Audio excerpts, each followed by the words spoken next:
Now to Bernard Jenkins MP. Good afternoon, Prime Minister. But with the greatest respect about the Defence Investment Plan, the idea that the lack of the plan is not holding anything up is utterly ludicrous.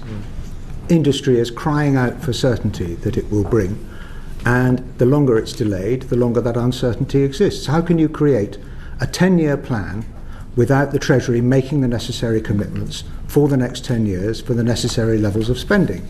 They won't do that. The Chancellor says it's not on her desk, which means she said no, and she sent it back to the Ministry of Defence. How are you going to resolve this? We are finalising the investment plan. That sits with the Strategic Defence Review.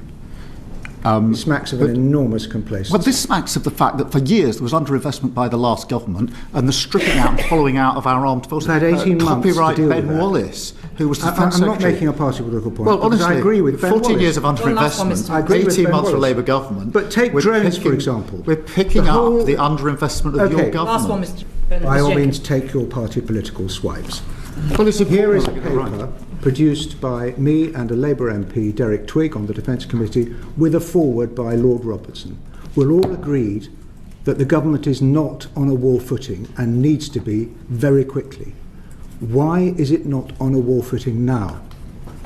Because the strategic review commits us to a war footing and we now need to put the funding in place in It order sounds to as get though you are at peace while we are actually at war. With respect, I'm clearing up the mess that I inherited from the last government. And I dare as say quickly as Winston possible. Churchill had a bit of mess to clear up from the previous government. Margaret Thatcher had a bit of mess to clear up from the previous government. But now we are facing an urgency. Why were we so unready to defend Cyprus? Well, we've got a lot of defensive capability in Cyprus, as you know, including the air capability there. And I've been... We couldn't even stop a 150 kilometre per mile an hour drone from getting through to hitting a sovereign base in Cyprus. That means we were unprepared. And the very fact that you immediately wanted to defend a destroyer meant you had failed to anticipate the need to defend Cyprus with a destroyer. What just happened wasn't just a routine questioning. It was the moment when the full extent of Keir Starmer's government's incompetence was exposed to the world. Cornered, he offered no clear answer other than repeating a familiar script, blaming the past, avoiding the present, and remaining silent about the future. But the people no longer care about those justifications. When a nation cannot intercept a drone flying at 150 kilometers per hour attacking its own base, it's no longer a technical shortcoming. It's a sign of a defense system cracking from within.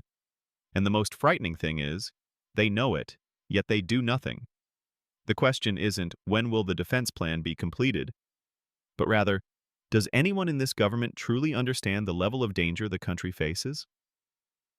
When MPs say that Britain is acting as if it's peacetime while the world has entered a state of extreme tension, it's not an exaggeration.